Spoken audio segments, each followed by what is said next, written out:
Welcome home, brave heroes.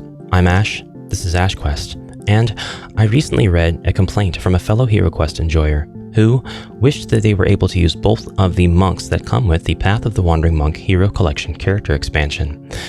Now, this is based on the precedent that the previous hero collections, that is to say the Rogue Era of Elithorn and the Commander of the Guardian Knights, both came with the 2 different hero sculpts, as well as a set of equipment cards and ability cards for each of these heroes. And all of the artwork on those cards was different. It seemed to reflect the different interpretations of the hero sculpts. As such, anybody who purchased these packs or acquired them would be able to play with both of the heroes in that collection in the same quest at the same time. Now, of course, we do have some precedent, and you could argue that you can't play with more than one hero of the same kind in any particular quest or game at the same time because of the special rules in Frozen Horror as well as Mage of the Mirror that specify you can only have one barbarian or one elf on the board at any given time. But without this being set in stone for the expansion heroes, it can be argued that it is perfectly allowable to have more than one of the same kind of hero in play. Of course, it's always up to the Session 0 participants and what they decide. But I got to thinking, how could we utilize both of the monks that come with this box without having to buy a second expansion? How can we utilize the abilities within? And I think I know a way. You see, Path of the Wandering Monk only comes with one set of what are called elemental styles. These cards are double-sided and have special abilities that can be activated and exhausted. The special elemental styles include Earth, Fire, Wind, Water, and Heart. Oh, wait. No, there's no heart. I'm getting my IPs confused.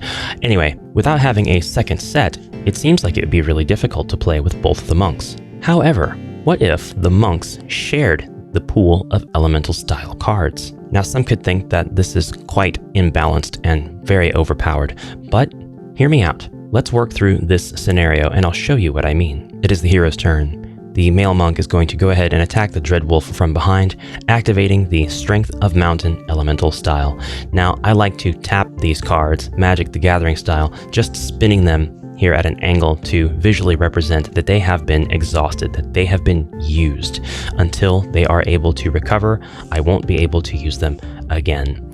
And we go ahead and roll for attack while the Dread Wolf rolls for defense. And then, assuming that it still lives, it will be on to the next hero's turn. In this case, it will be the female monk. Now, the goal of the monks collectively is to use all of the elemental styles so they get access to the elemental style of fire, which you don't have access to until the other 3 are exhausted. And elemental styles recover whenever there are no enemies in the line of sight of the playing monk character. But between the 2 monks, I would say that you could play this such that the elemental styles remain exhausted while there are enemies in the line of sight of either monk character.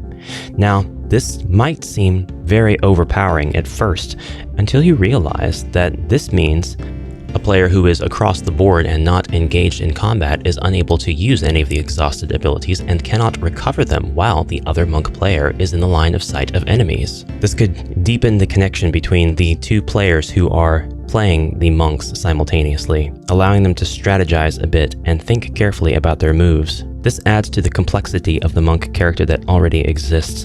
In this example, we're going to continue by having the female monk use Eye of the Storm, making one unarmed attack against all adjacent enemies. Now, you may rule that it is not necessary to have to choose an elemental style every turn, and in fact, Eye of the Storm would be quite worthless to use against a single enemy, but just for the sake of being able to exhaust this ability, the female monk does so, and now we are left only with the elemental style of water and then fire. So the rest of the heroes take their turns, and we'll say for the sake of argument, they were able to finish off the Dread Wolf. And the enemies who are in the center room are still in the line of sight of at least one of the monks. So the monks do not recover their elemental styles yet, and they are still very close to being able to use the elemental style of fire. Now again, exactly how you might view this niche use of the elemental styles really depends on your interpretation, your perspective may be quite different on how these can be used, and the wording and the precedents that have already been set by other wordings of similar rulings and such. But the main idea I want to communicate is that you could allow 2 monks to share the pool of elemental styles, and this would provide advantages as well as disadvantages to the hero players. Alright, so it's Zargon's turn, and Zargon has placed their minions up to the heroes and has allowed the Magus guards to come out of the center room and attack. But this actually is going to set up our monks for an amazing combination of moves. If any of the monks were attacked, they could use Twisting Torrent. If you have ruled, the Twisting Torrent is able to be used on Zargon's turn as a reaction and is able to be used regardless of whether the monks have used elemental styles on their turns or not.